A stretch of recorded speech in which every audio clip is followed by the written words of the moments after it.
En l'an de grâce 2018, le duc de Savoie créa, entre autres, son propre podcast.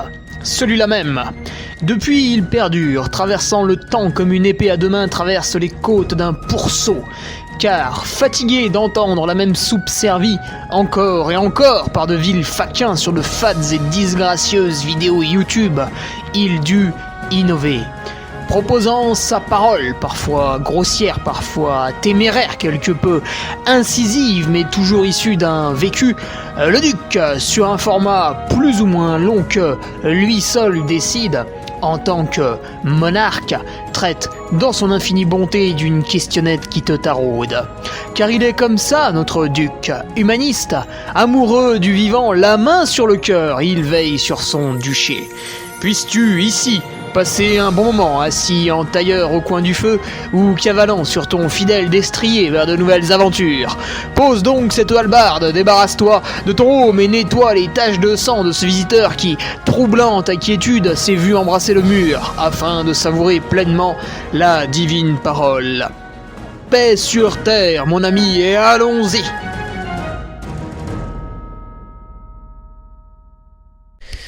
Allez, bonjour à toutes et tous. Aujourd'hui, nouveau podcast avec le dopage. Le dopage, voilà. Comment faire, comment bien se charger la gueule en trail pour exploser les autres sur les courses à saucisson. Donc vous allez retrouver tous ces petits conseils ici. Voilà, une question de Jérémy Sorel en fait qui n'y connaissait pas grand chose justement dans cette lutte antidopage.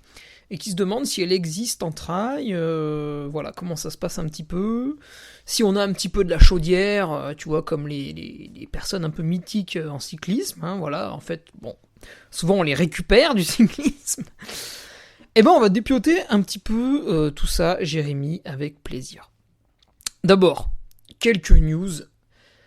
Évidemment, je remercie les nouveaux patriotes au nombre de 3 cette semaine. Théophile Bonjour, Édouard Delaunay et Romain Hainaut. Voilà, donc libre à eux maintenant de rejoindre aussi le groupe Strava, de rejoindre le forum. D'ailleurs, je vais réfléchir à un petit calendrier interne pour se retrouver sur les événements, puisque c'était très sympa ce week-end dernier à... Ah, comment il s'appelait le bled ? Saint-Paul-Trois-Châteaux pour le Trail des Truffières, et puis vu que il y en a quand même beaucoup souvent qui sont proches géographiquement, c'est vrai qu'on peut se retrouver facilement sur des courses, ou alors voir les autres participer à des compétitions, ça peut donner aussi envie. D'ailleurs, sur ce Patreon Ah non, c'est après-demain, vendredi, on y retrouvera les prémices des analyses médicales que je vais faire. Il faut que j'attende encore quelques jours, que voilà, le jeûne soit bien passé, la reprise sportive, tranquillou, etc. Pour être dans un état, on va dire, stable, habituel. Voilà, pas faire des prises de sang et des analyses quand on est soit en train de se reposer, soit en train de se mettre une charge de facochère. Et ça va me coûter environ 300 €, tu vois. Ah, c'est cher de prendre sa santé en main. Ah là, la carte vitale marche plus, dès que vous voulez faire un truc utile. Et Sébastien va nous décrypter demain justement un petit peu quel test pour qui, quel dosage, machin, tout dans les prises de sang, les catalogues des labos, qu'est-ce qui est proposé. Il y a tout un tas de choses absolument fascinantes. Il y a d'ailleurs beaucoup trop d'infos. Donc on va dépioter tout ça vendredi sur le Patreon. Et puis les analyses arriveront plus tard, parce que j'ai encore pas fait le prélèvement, donc plus tard. La grosse news d'aujourd'hui, de ce mercredi 17 novembre, c'est bien sûr l'ouverture de la billetterie pour mon film sur l'UTMB 2021. Alors, John Rimbaud, qui sort donc maintenant d'une école de cinéma, a fait son stage avec moi et on a pu réaliser un film plus documentaire sur l'UTMB 2021, donc les différentes phases de préparation au cours de la saison. Et puis le jour J, la course et un petit retour sur cette course. Voilà. Alors, on n'a peut-être pas trop insisté sur les prépas hivernales, tout ça, parce que déjà le film dure quand même 55 minutes, voire 1 heure, ça dépend, là on hésite encore sur 2-3 bricoles. Donc c'est quand même long, hein, c'est pas les petites vidéos de 4 minutes hyper punchy et tout. Là, on est plus vraiment sur quelque chose posé, calme, on prend le temps. Et c'est vrai qu'on a insisté aussi sur cette préparation en altitude à Tignes, qui a été importante, hein, qui a duré quand même un mois.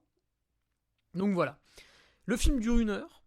On a loué un cinéma dans la ville de Tarare, parce que voilà, John vient du coin, parce que le cinéma nous assassine pas sur la location de la salle, parce que c'est pas très loin non plus de Chambéry, voilà, pour plein de raisons locales et économiques, on va dire. Donc le but du jeu, c'est de projeter le film de 20h à 21h le jeudi 23 décembre, et de 21h à 22h. Un petit temps de questions-réponses, voilà, avec le public qui aura été présent, comment ils ont compris le film, vu le film, qu'est-ce qu'ils auraient aimé voir en plus, pourquoi on a fait ça, pourquoi on n'a pas fait ça, etc., etc. Donc j'imagine une soirée tout à fait sympathique, j'irai très tôt sur place et je proposerai un petit footing l'après-midi pour celles et ceux qui le souhaitent. Donc pour réserver votre billet, puisqu'il n'y a que 200 places, il faut aller sur mon site internet et vous pouvez acheter votre billet en ligne. Hop, moi je vous envoie un petit PDF, un petit peu chiadé avec votre nom, prénom, tac tac tac. Et le jour J, s'il y a un petit bug, voilà, vous le présentez. Et puis de toute façon, c'est moi qui serai à l'entrée, donc j'aurai ma liste perso, il n'y aura pas de problème. Je vous mets le petit lien dans la description de ce podcast en tout premier. Voilà.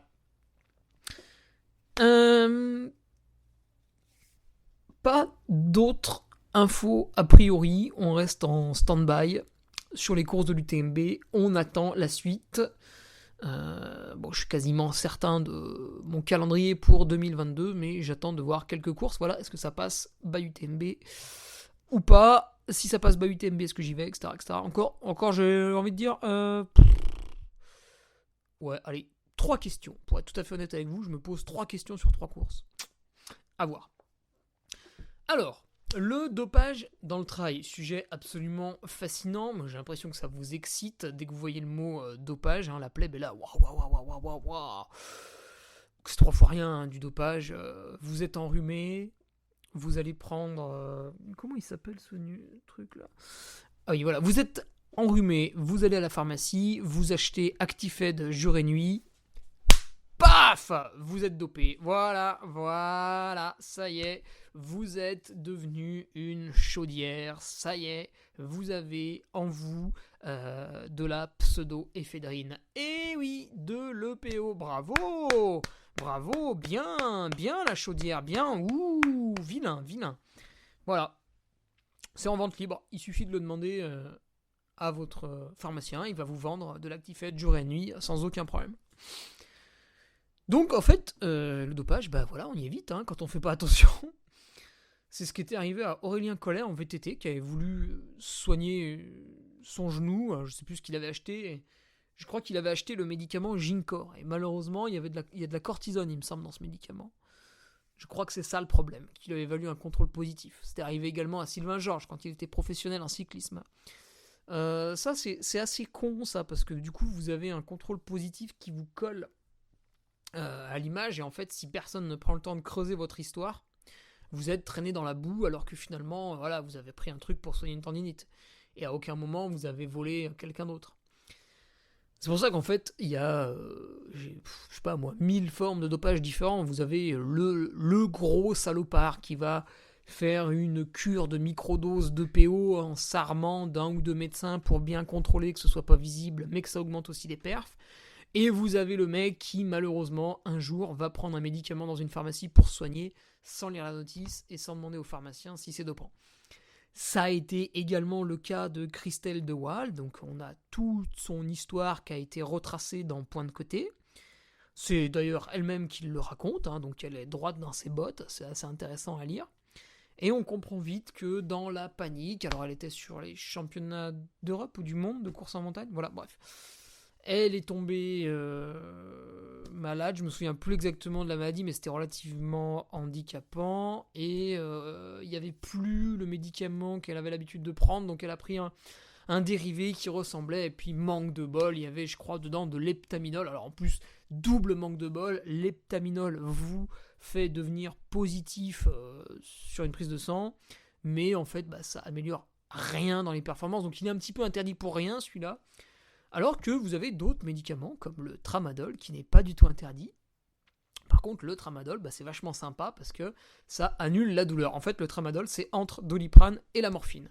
Ça vous endort un petit peu, donc quand vous prenez du tramadol, pensez bien, ami chaudière, pensez bien en prenant du tramadol, voilà, de toujours le coupler avec 2 voire 3 doses normales de caféine pour bien vous réveiller, bien annuler les effets un petit peu soporifiques du tramadol. Voilà, avec un petit peu de caféine en même temps, vous ne sentez plus la douleur, vous êtes vraiment réveillé, c'est génial. Voilà. Ça s'est beaucoup fait dans le vélo, ça se fait peut-être d'ailleurs encore. Certains le dénoncent toujours, mais voilà, vous pouvez y aller, c'est pas interdit, donc faites-vous plaisir, hein. Vous emmerdez pas, hein. Qui est-ce qui s'est fait choper après en étant quand même un petit peu borderline? Alors il y avait Nicolas Bouviegas au Templier en 2016, hein, qui avait subi un contrôle positif à la cortisone. Ça c'est pas bien. La cortisone, on en parlera peut-être tout à l'heure. Non, tiens, on en parlera maintenant. En fait, ça gomme, ça coupe le système nerveux de la douleur, donc c'est-à-dire vous avez mal à un genou parce que votre tendon rotulien est inflammé, vous prenez de la cortisone, c'est incroyable, vous n'avez plus mal au genou, c'est génial. Et donc évidemment c'est interdit, pas parce que ça vous permet d'aller plus vite, mais parce que le problème c'est que vous coupez le signal de la douleur, donc vous continuez à faire des bêtises, et au bout d'un moment le tendon, qu'est-ce qui se passe? Il est sectionné, il rompt, et c'est terminé, vous n'avez plus de tendon rotulien, oh là là c'est embêtant, aïe aïe aïe ça fait bobo. Donc on a enlevé la cortisone pour ça, enfin du moins on l'a mis dans la catégorie des produits interdits parce que ça gomme la douleur, donc vous écoutez pas votre corps qui vous dit ça tire là, vous continuez à faire le bourrin, asseyez la branche sur laquelle vous êtes assis, et au bout d'un moment on arrive à la fin de la branche, on tombe. Donc Nicolas, il avait essayé de faire passer ça, voilà, par rapport à des allergies, machin, truc, bidule, alors oui, pourquoi pas. Néanmoins dans sa déclaration il y avait un truc assez choquant. Il nous disait justement qu'il connaissait très très bien le médicament qu'il avait pris et qu'il l'avait pris en bonne conscience par rapport à ses allergies, et qu'en fait il le prenait depuis des années. Donc ça faisait des années que le mec courait sous cortisone, et ça le gênait pas, tu vois, il te déballait ça comme ça, il s'en servait d'excuses, donc c'était assez impressionnant. Bon, pourquoi pas. Depuis on le revoit pas trop, c'est pas plus mal. Et puis il y a toujours un passif, voilà, le mec bizarrement vient du cyclisme, bizarrement était licencié dans un club qui était connu pour ses pratiques un petit peu borderline, donc il y a toujours, voilà, vous avez Christelle De Waal, mère de famille, qui court dans la forêt et qui a jamais touché à rien du tout, puis de l'autre côté vous avez le gars qui a toujours trempé un peu dans un milieu opaque, voilà, donc en général quand on connaît un peu les personnes, hop, tac, on cerne un peu, voilà, pourquoi ils étaient là. Et il y en a un, alors c'est un tout petit peu plus grave, puisque là on tombe sur de l'EPO, ça commence à être un petit peu lourd, hein, ça commence à causer. Bon, c'est vrai que la cortisone c'est du dopage, c'est bien efficace, hein, vous avez plus mal et vous soutenez l'effort longtemps, mais par rapport à l'EPO c'est amateur, hein, c'est gentillet quoi. Et notre ami Gonzalo Callisto, l'équatorien, qui avait fait 5ème de l'UTMB en 2015. Et donc Gonzalo, en fait, était chargé à l'EPO. Alors évidemment, pas folle la guêpe, les instances de l'antidopage, donc en général celui qui gère ça en France c'est Pierre Salet, il a quand même un œil sur les performances, et Gonzalo Callisto n'avait absolument rien à faire à la 5ème place de l'UTMB, donc il s'est dit, on va diligenter un petit contrôle, pas au faciès mais ciblé, voilà, hein, c'est tiens, aujourd'hui on va décider de contrôler le 5ème. C'est Gonzalo, tiens, viens par là mon petit Gonzalo, on va te faire une petite prise de sang, et comme c'est bizarre, de l'EPO, tiens donc. Voilà, donc il avait pris 2 enfermes, et puis visiblement Gonzalo a estimé que il pouvait recourir, il était présent à la Transgran Canaria en 2020, et quand j'avais relevé l'information, il m'avait gentiment envoyé en message privé un doigt d'honneur. Donc voilà, j'imagine qu'il a un petit peu honte de son passé, mais pas suffisamment pour continuer quand même à faire de la compétition. Voilà, donc là, on est vraiment face aux tricheurs. Voilà, c'est un peu comme Dwayne Chambers, je triche, je me fais gauler, je respecte mes 2 ans d'isolement, puis je reviens. Alors après, Dwayne, évidemment, avait retriché, parce qu'en fait, ils ont ça dans le sang, ils ont ça dans la peau, hein, les tricheurs. Les vrais tricheurs, hein, ceux qui prennent des trucs lourds. C'est à différencier de ceux qui, voilà, de temps en temps vont prendre un antidouleur ou autre. Et puis dernièrement, bah, on a eu Luca Manfredi. Voilà, ça date de 2021, c'est récent. Tac, Lavaredo Ultra Trail, chopé au corticoïde. Alors lui, c'est pareil, il était dans le viseur depuis assez longtemps, et là d'un coup, il est allé participer à une course Ultra Trail World Tour.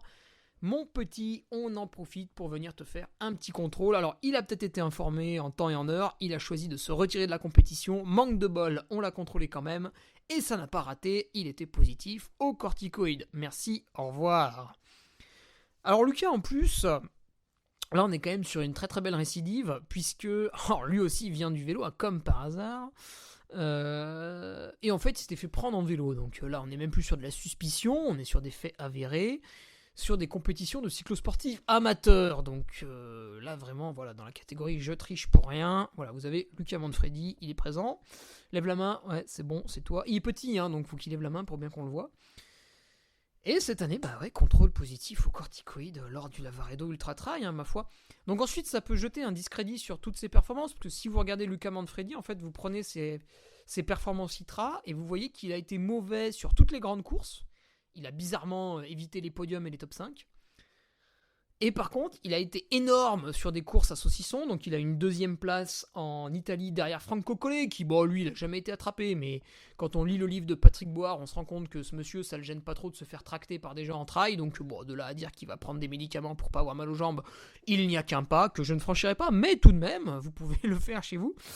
Et Lucas, il avait fait deuxième derrière Franco, et leur performance était stratosphérique, ça s'approchait des 900 ITRA, alors que le mec, je lui ai mis 1 heure à Captone. Voilà, sur une course de 10 heures, je lui mets 1 heure, c'est quand même étonnant, c'est quand même bizarre. Et à Captone, il y avait des contrôles antidopage. Ah bah, comme par hasard. Et donc Lucas, ça jette aussi son discrédit sur son soi-disant record du monde. Alors depuis, il a été battu, heureusement, par Patrick Boire et par Aurélien Dunampalaz. Mais voilà, il avait fait une performance. En fait, c'est le seul, dans le record du monde de dénivelé 24 heures, Luca Manfredi, c'est le seul qui a choisi une bosse très longue et très roulante. Et tout le monde a fait l'inverse. Et lui, en fait, a fait un score de malade, alors qu'il a choisi quelque chose qui allait complètement à l'opposé de ce qui se faisait, quoi. Donc on peut imaginer, ce jour-là, bien sûr, c'est un événement qui a été organisé par lui-même. Il n'a subi aucun contrôle antidopage, hein, il est quand même pas con.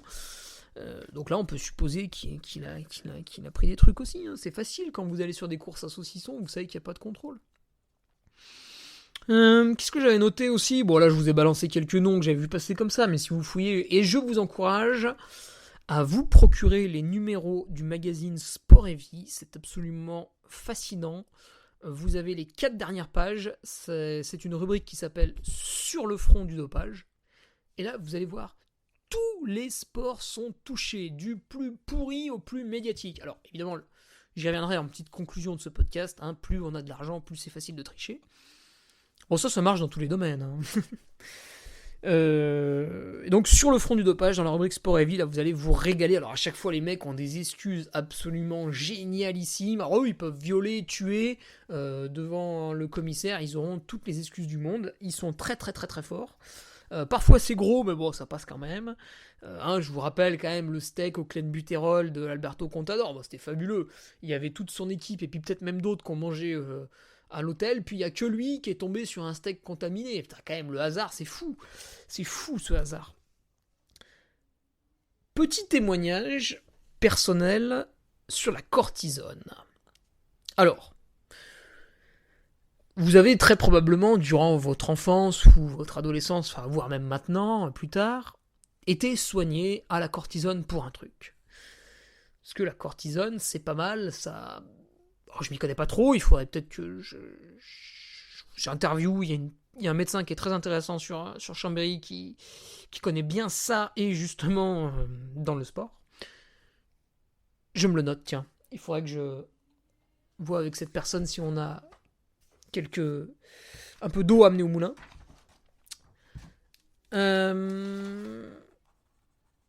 Donc j'ai pris de la cortisone. Alors quand j'étais petit, sans doute, parce que j'avais des crises d'asthme assez violentes, et je me souviens qu'un jour on m'avait donné du Soluprel. Bon, après tu sais, j'avais peut-être 8 ans, donc je me souviens pas de tout, mais j'en ai eu par moments étant jeune, vu que je manquais de m'étouffer parfois. Mon asthme est passé à l'effort sur les coups de 18-19 ans, là, quand j'ai adopté un régime alimentaire sans gluten et sans laitage, comme par hasard. Et bon, j'ai plus d'asthme. Et... Ah, voilà. Décembre 2019, donc je rentre de Cap Town, je fais une petite coupure, et aux vacances de Noël, je me remets au sport.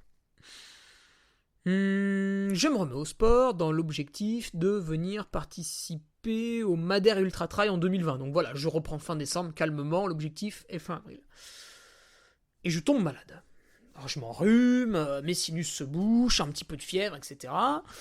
Là-dessus, les bons conseils de mémé, donc on fait des inhalations d'huiles essentielles, on évite de sortir évidemment, je me débouche le nez avec du physiomère, je me masse les sinus avec de l'eucalyptus globulus et de l'eucalyptus radiata. Voilà, je fais ça 1 semaine, 2 semaines, ça ne passe pas, ça s'aggrave, c'est pénible, j'ai mal à la tête constamment, je n'ai plus d'odorat, j'ai toute la tête bouchée, etc. C'est affreux. De là à conclure que j'ai déjà eu le Covid à ce moment-là, il n'y a qu'un pas, que je ne franchirai pas. Et en fait, au bout de ces 2 semaines d'échec de la médecine douce, je suis allé voir mon médecin traitant et je lui ai dit... Mon petit Laurent, je viens vers toi aujourd'hui puisque j'ai essayé un petit peu tous les remèdes de grand-mère. Visiblement, ça ne marche pas. Ce matin, je me suis réveillé, j'ai craché du sang. Est-ce que t'as pas une méthode médicale un petit peu plus forte pour faire passer ça ? Et il m'a dit, ce qu'on peut faire, c'est 3 jours de cortisone un petit peu carabiné. Et derrière, ça devrait bousiller le virus et tu devrais repartir comme en 40. Ça, c'était... un lundi matin, fin janvier. Donc ouais, j'avais fait traîner le truc 3 bonnes semaines quand même. Et je lui dis oui, pourquoi pas, la cortisone est quand même un produit dopant, on n'a pas le droit de l'utiliser en compétition, et je cours dimanche. C'est dans 6 jours. Ton traitement va s'arrêter mercredi, donc de mercredi à dimanche, il y a 4 jours. Est-ce que c'est pas un peu borderline ? Alors lui n'est pas médecin du sport et il s'intéresse très très peu au dopage. Il n'est pas confronté à ça dans son cabinet rural. Donc il me dit oui, normalement la cortisone part dans le corps au bout de 48 heures. Je dis bon, très bien. Je repars de chez lui, j'attaque le traitement et puis quand même je me dis ouais putain, 48 heures après mercredi, ça fait vendredi, c'est quand même pas loin de dimanche. Ouais, je me sentais pas à l'aise avec ça. J'appelle Pierre Salet, celui qui gère le programme Quartz et puis tout un tas de choses dans le dopage. On va pas faire son CV ici. Voilà, il est passé dans Stade 2, il a fait des expériences, etc. Il est quand même assez bon. Et je lui dis, voilà, Pierre, je voulais pas, mais ça a traîné plus de 3 semaines, la sinusite, machin, qui a empiré, bidule, truc et tout. Pour la faire passer, j'ai fait 3 jours de cortisone, voilà. Mais finalement, en fait, je cours dimanche. Qu'est-ce qui va se passer ? Alors il me dit, écoute, Hugo...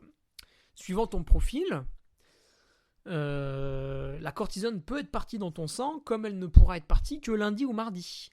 Donc ça inclura ta compétition. Et il me dit, du coup, suivant ton profil, on va dire que tu as une chance sur 2 d'être potentiellement positif au trail de la Galinette ou non. Voilà, alors évidemment, au trail de la Galinette, il n'y a aucun contrôle antidopage, donc je pourrais y aller en étant chargé comme une bête, il n'y a pas de problème. Mais moi, ça me pose un problème, puisque, en fait, je sais que j'ai une chance sur 2 d'être hors la loi ce jour-là. Et en fait, tout de suite, je le vois, je dors moins bien ce soir-là, je me dis, ah putain, ouais. Et je le rappelle le lendemain, je lui dis, écoute Pierre, en fait, ça va pas.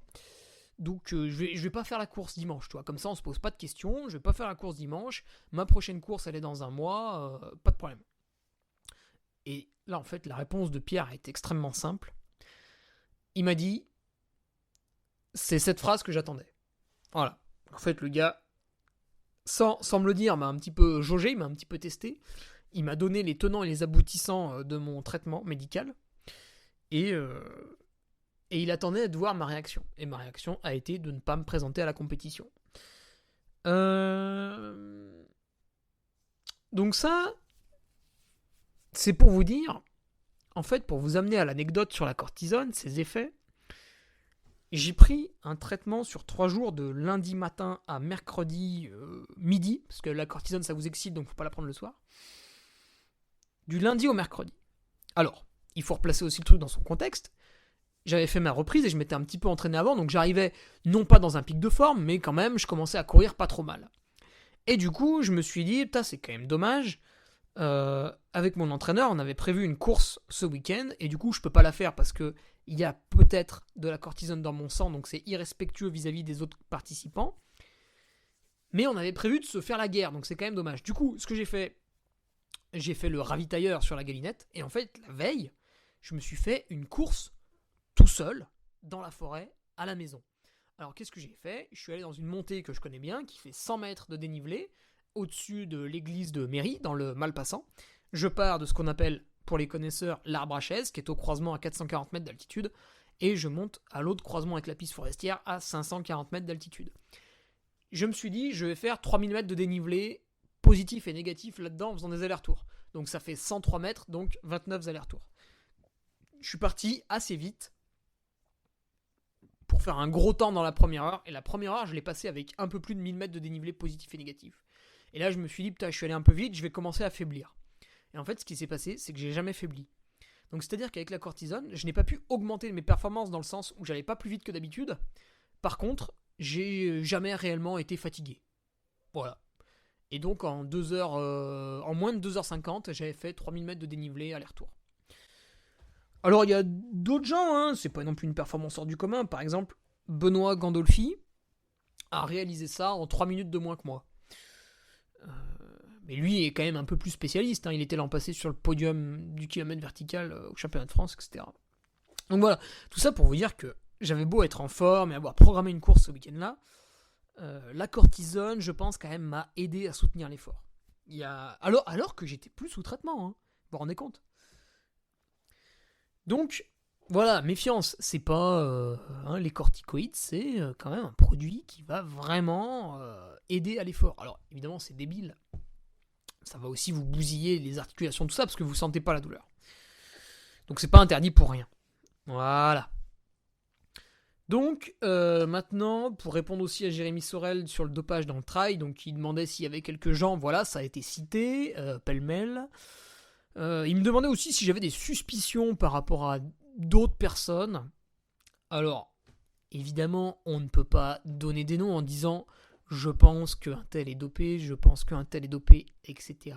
etc. » Parce que ça s'appelle de la diffamation, parce qu'il existe une présomption d'innocence en France, et c'est quand même pas mal. Donc tant que quelqu'un n'a pas été attrapé par les instances, on ne peut pas jeter son nom en pâture. Par exemple, à l'UTMB, cette année, enfin sur les courses de l'UTMB cette année, parce que les 3 personnes qui ont été attrapées positives n'étaient pas toutes forcément sur l'UTMB. 3 personnes donc, dans les premiers, dans le top 10 ou top 20, je ne sais pas, 3 personnes ont été contrôlées positives, non pas à une substance interdite, mais à des anti-inflammatoires non stéroïdiens. En gros, du diclofénac, des trucs comme ça, quoi. Ce n'est pas dans le règlement antidopage, vous avez le droit de consommer des anti-inflammatoires. C'est quasiment aussi débile que de consommer de la cortisone d'un point de vue de la santé. Mais en un peu moins grave. Donc c'est autorisé. Par contre, l'UTMB a mis en place cette année un règlement qui l'interdit. Donc ces personnes ont été informées qu'elles ont été contrôlées positives. Cette année, ça n'a aucune répercussion, parce que c'était la première année de la mise en place de ce règlement, donc il y a une tolérance. Mais l'an prochain, ils seront mis hors course, purement et simplement. J'ai le nom d'une de ces personnes, mais je ne le donnerai pas. Voilà, simplement, j'aurais gagné une place à l'UTMB, donc voilà, bon, c'est dommage, hein, normalement, je suis 17ème. Vous le saurez. Après, on peut avoir des suppositions. Par exemple, moi, j'aime bien Miguel Heras, parce que son frère, c'est Roberto. Ouais, Roberto Heras. Hein, vous l'avez pas, Roberto Heras. Cyclisme. Roberto Heras. US Postal. Roberto Heras. Lieutenant de Lance Armstrong. Ah, Comme par hasard. Putain, les coïncidences. Mais c'est fou. Elles sont partout, les coïncidences. Donc, évidemment, Miguel n'a jamais été attrapé pour dopage. Donc, dire qu'il est dopé, ce serait justement de la diffamation et ce serait mal. Et en plus, il a déjà été contrôlé plusieurs fois. Ça, c'est sûr. Donc, il est inutile d'alimenter des bruits de couloir sur Miguel. Par contre, on peut débattre de la pertinence des contrôles antidopage en trail. Et ça, on va y venir. Est-ce que c'est vraiment rigoureux ? Ou est-ce qu'on peut se doper les 3 quarts du temps, arriver un petit peu clean sur la course et puis du coup gagner. Voilà. Donc, on ne saura jamais. Néanmoins, quand son frère c'est Roberto Heras, qu'il a gagné des grands tours et qu'il a été le lieutenant de Lance Armstrong, on se dit qu'il doit avoir des connaissances quand même particulières, ce garçon, ou alors une résilience assez forte, parce que pour être dans l'entourage de Lance Armstrong, pour être si proche et pour ne pas avoir baigné dans les affaires, parce qu'ils ont quasiment tous été attrapés à l'US Postal. Voilà, faut une grosse force mentale. Donc, ne connaissant pas la famille, on ne peut pas en parler bien sûr, on peut simplement citer les coïncidences pour que tout le monde s'interroge.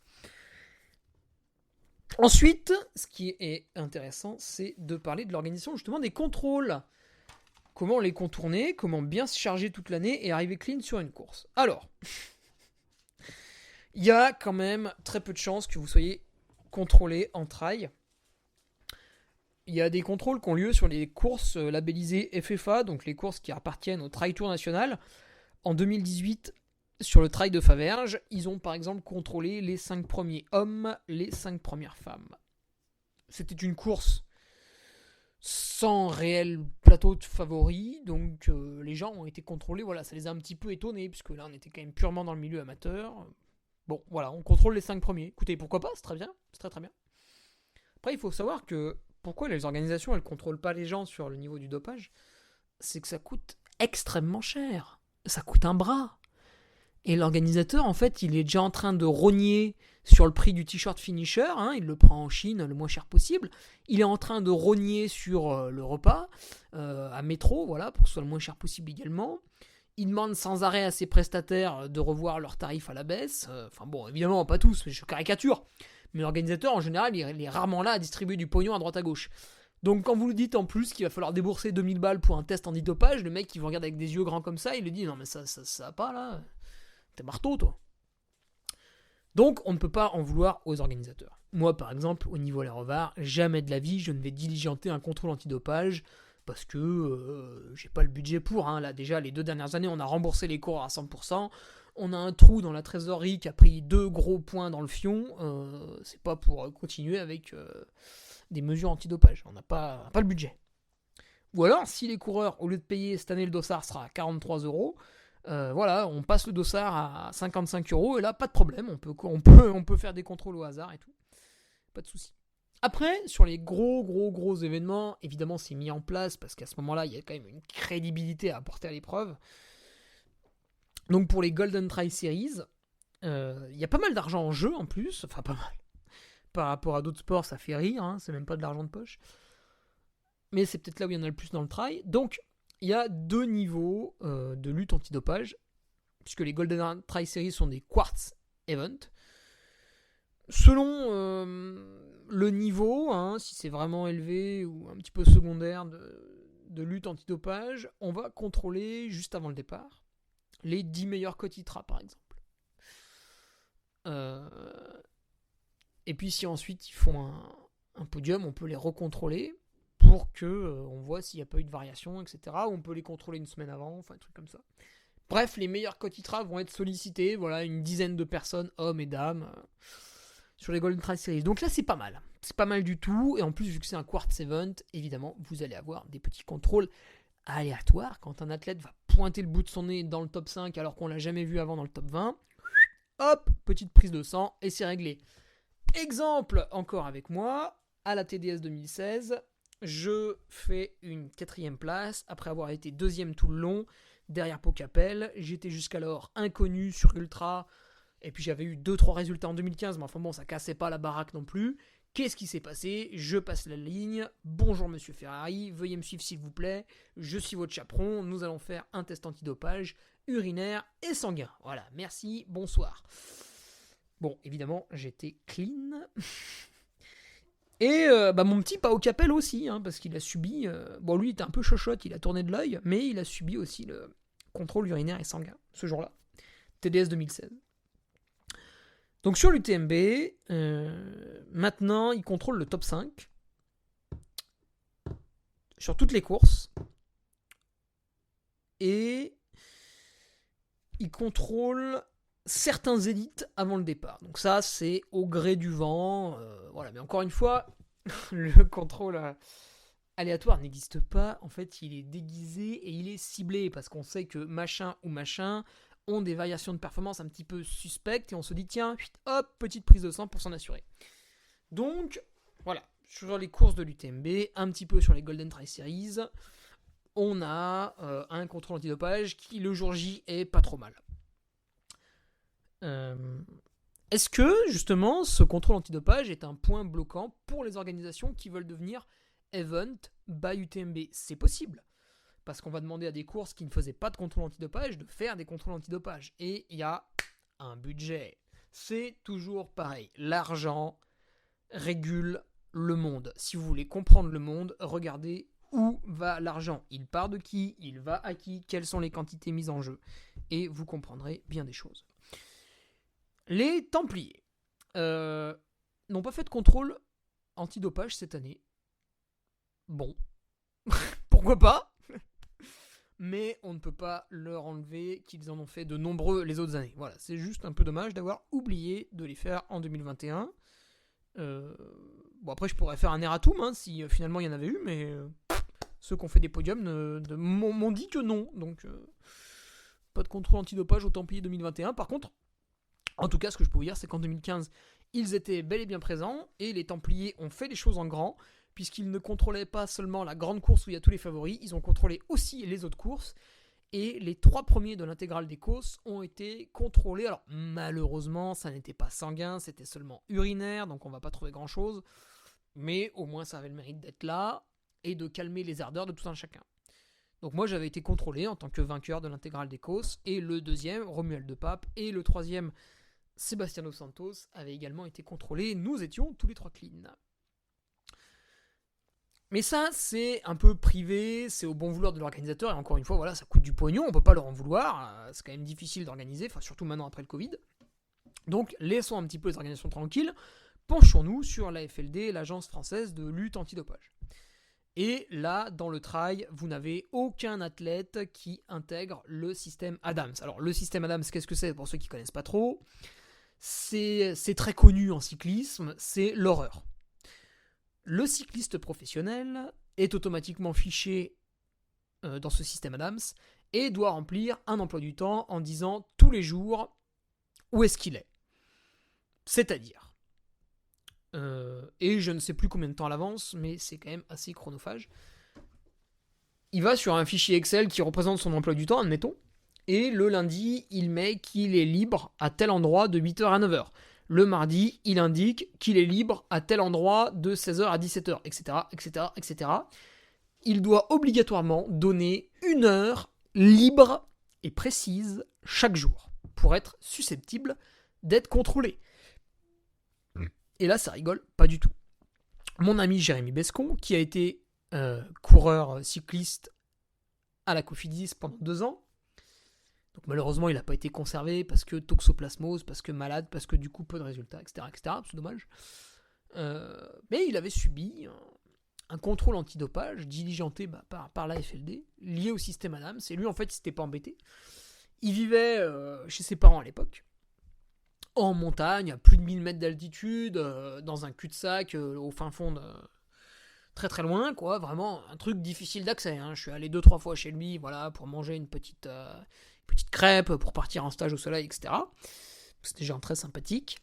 Voilà, faut se la taper quand même, la route en bagnole, hein, on n'y va pas comme ça quand on va à la boulangerie. Et ben à 6h du matin, toc toc toc, bonjour, c'est les 2 contrôleurs d'Adam, c'est tout. Monsieur, vous avez mis que vous étiez libre ici de 6h à 7h chaque matin, bah nous voilà, c'est parti, contrôle antidopage. Ça va, sinon je prendrais bien un café, moi. Donc voilà, ça c'est assez contraignant, mais faut admettre que du coup le gars potentiellement, enfin celui qui est tricheur, se fait dessus tous les jours, quoi.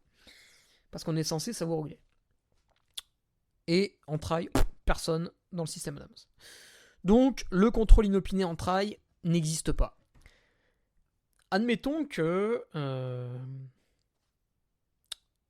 le système Quartz dise, bah tiens, demain, à 17h, je vais aller contrôler Nicolas Martin. Je dis n'importe quoi parce que c'est un ami.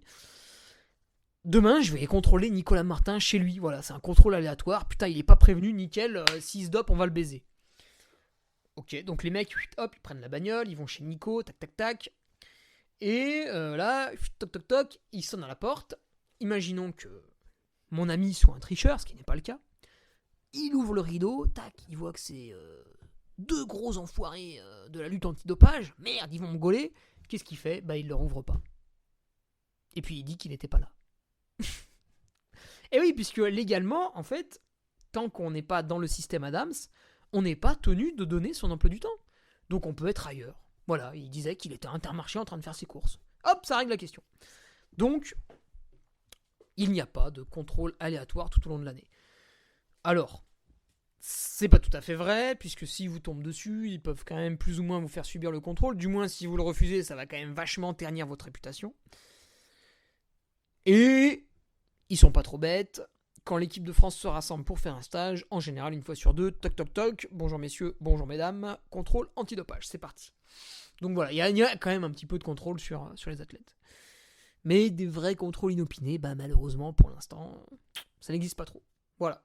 Pour finir un petit peu avec mon ami Nicolas Martin, qui n'est pas tricheur, sa moyenne, depuis plusieurs années, on va dire depuis qu'il est en équipe de France, donc 2014 si je ne me trompe pas, sa moyenne, c'est 3 contrôles antidopage par an. Et certaines années, c'est monté à 5. Voilà. Après, avec les blessures qu'il a eues, avec sa participation ou non aux grands événements, des fois, c'est tombé à une seule dans l'année. Mais la moyenne était à 3, voire 4. Et une fois ou deux, il est monté à 5. Donc, finalement, quand on surperforme, comme lui, parce qu'il est quand même un athlète extraordinaire, quand on surperforme, eh bien, on est quand même pas mal contrôlé, quoi. Donc, pour moi, j'y reviendrai plus tard, oui, il y a du dopage dans le trail, mais il ne doit pas être très très prononcé, et s'il l'est, en fait, ça ne doit pas vraiment être le haut du panier. Alors, une petite remarque encore de Jérémy Sorel qui nous avait posé cette question, c'est de dire, ouais, mais bon, voilà, moi je te parle de ça, mais ça ne concerne pas le milieu de peloton. Bah bien sûr que si. Tout le monde se dope. Se doper, c'est avant tout un mindset. C'est avant tout une philosophie. Les gens qui le font, on la triche dans le sang. Ils vont tricher pour plein d'autres trucs. C'est des gens qui vont tricher à l'école, c'est des gens qui vont tricher dans leur déclaration d'impôt, c'est des gens qui vont mentir à leur conjoint sur tout un tas de choses, etc., etc. C'est une mentalité, le dopage. Il faut arrêter de voir ça comme quelque chose de gravissime. C'est juste un mensonge. C'est juste un mensonge à la société, mais tout le monde ment plus ou moins.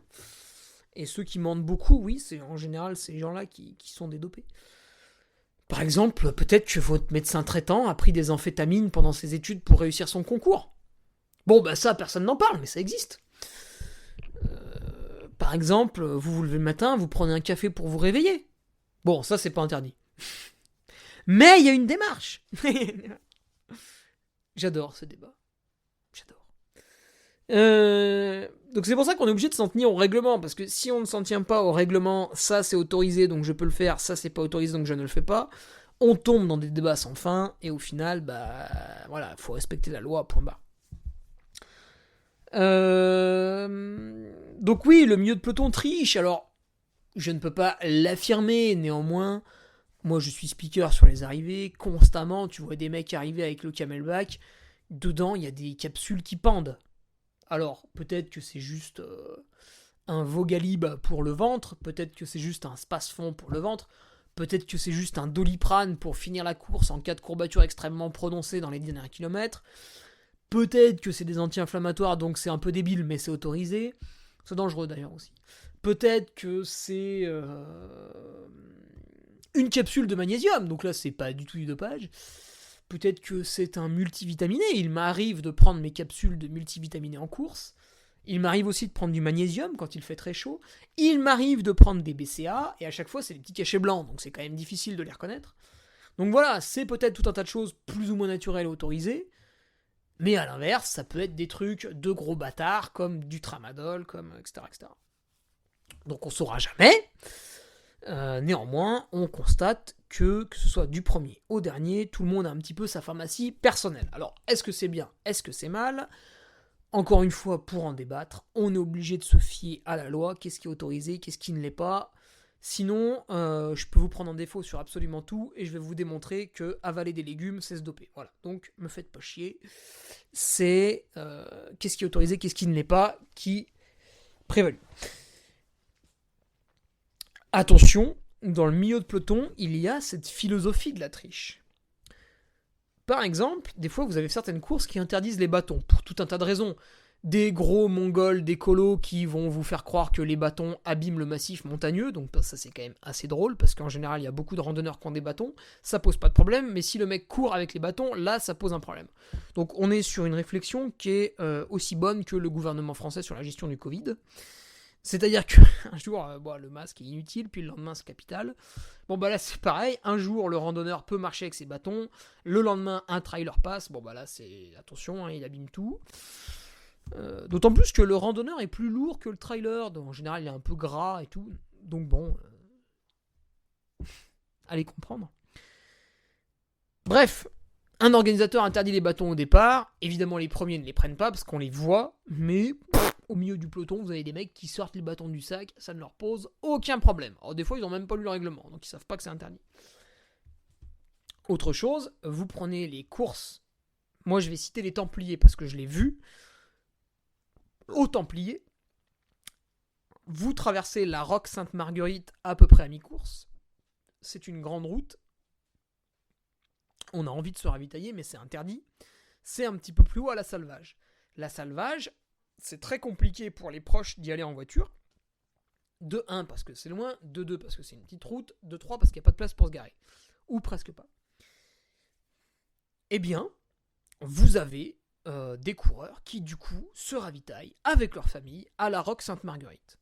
Alors que c'est juste un point d'eau et que c'est interdit d'avoir une assistance à cet endroit-là. Moi, ça ne me pose aucun problème. J'en ai rien à faire. Vous faites ce que vous voulez. Vous pouvez manger un poulet avec votre fils de 8 ans à la Roque Sainte-Marguerite. Je m'en contrefiche. Néanmoins, force est de constater que la triche est présente à tout niveau sportif. Donc, pour répondre, Jérémy, à ton questionnement, ça ne concerne pas le milieu de peloton. Bah si, et ça concerne aussi la fin de peloton. La triche est partout, mais évidemment, triche A n'est pas égale à triche B. Et enfin, mon avis sur le dopage, c'est que c'est vachement bien et j'encourage tout le monde à le faire. Non, je déconne. C'est que voilà, comme je disais au début du podcast, vous avez le mec qui va couper la douleur avec des corticoïdes. Alors c'est pas bien parce que du coup, il va doubler les autres. Enfin, c'est assez mal, c'est un artifice. Et c'est interdit.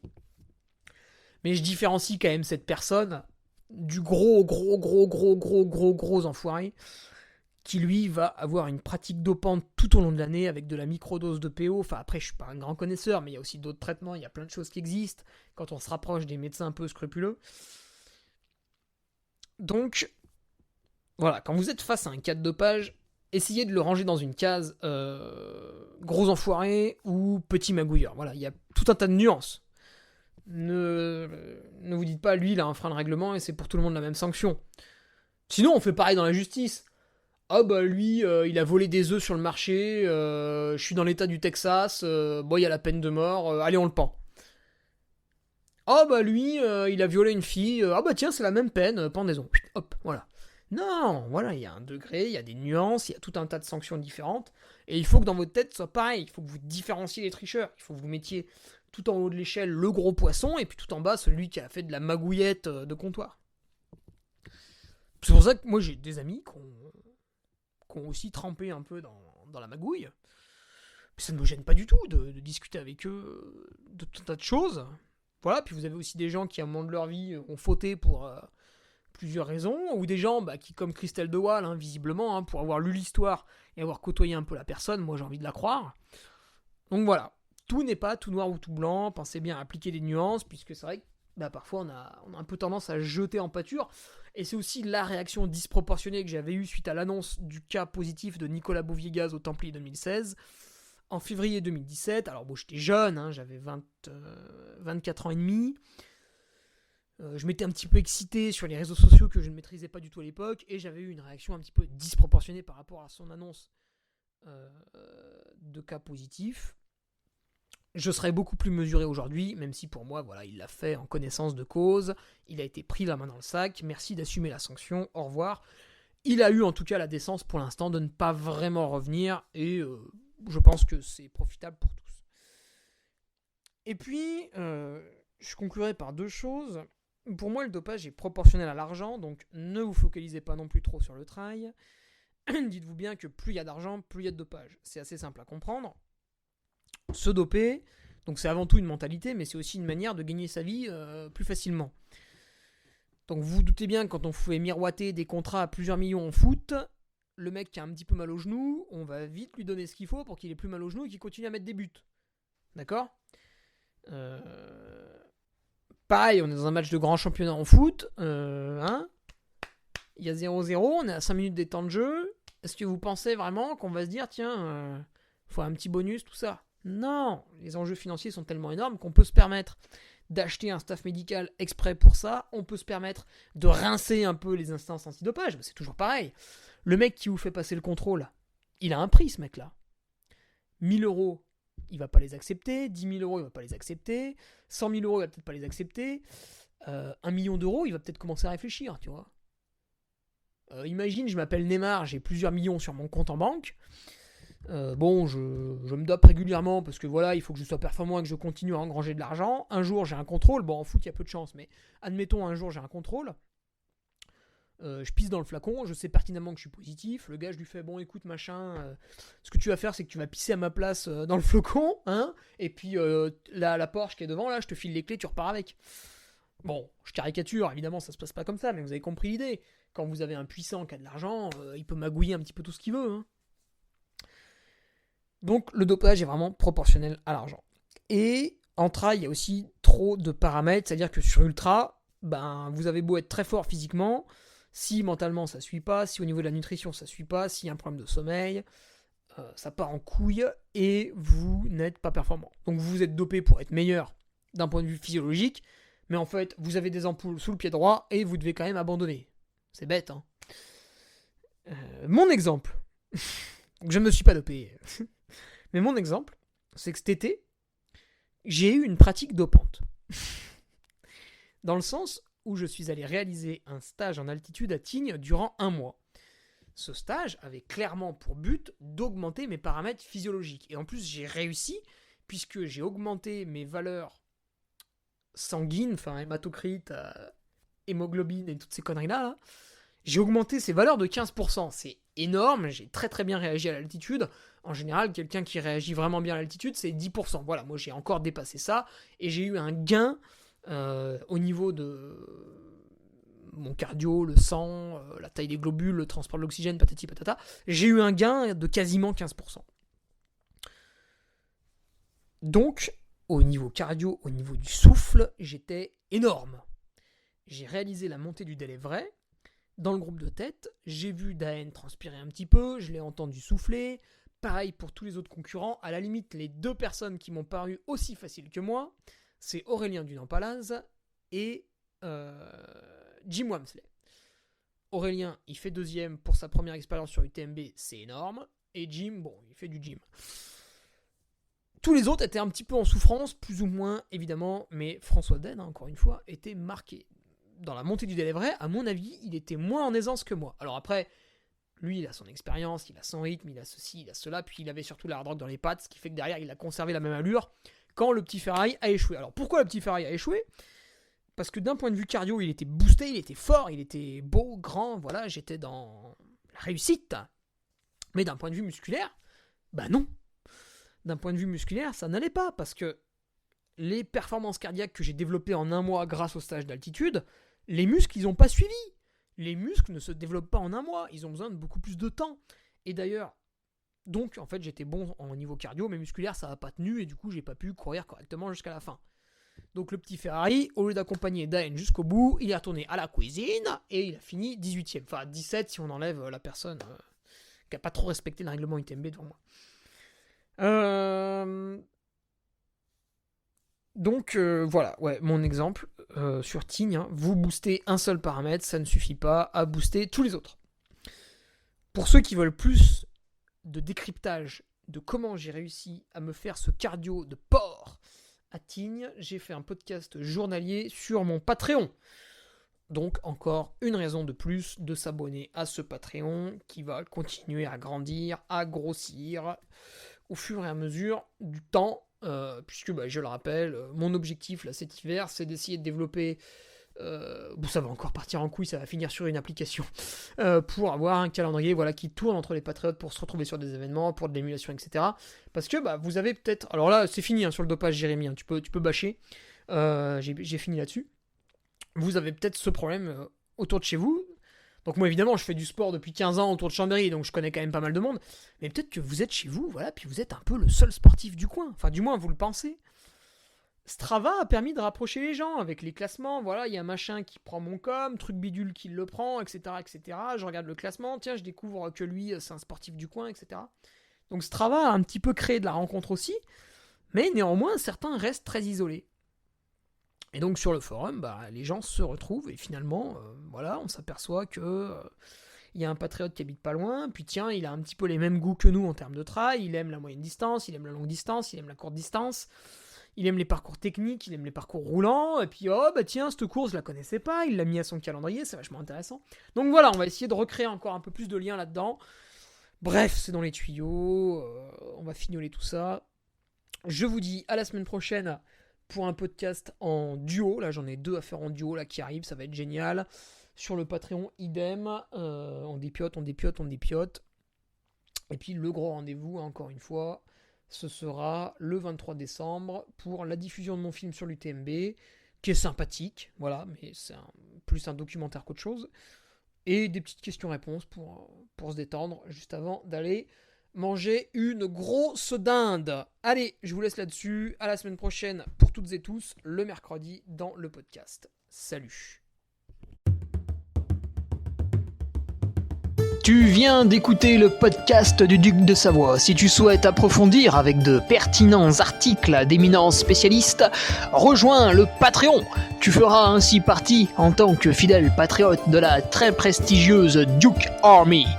Si l'humour est ton leitmotiv et que tu n'as peur de rien, viens sur l'Instagram.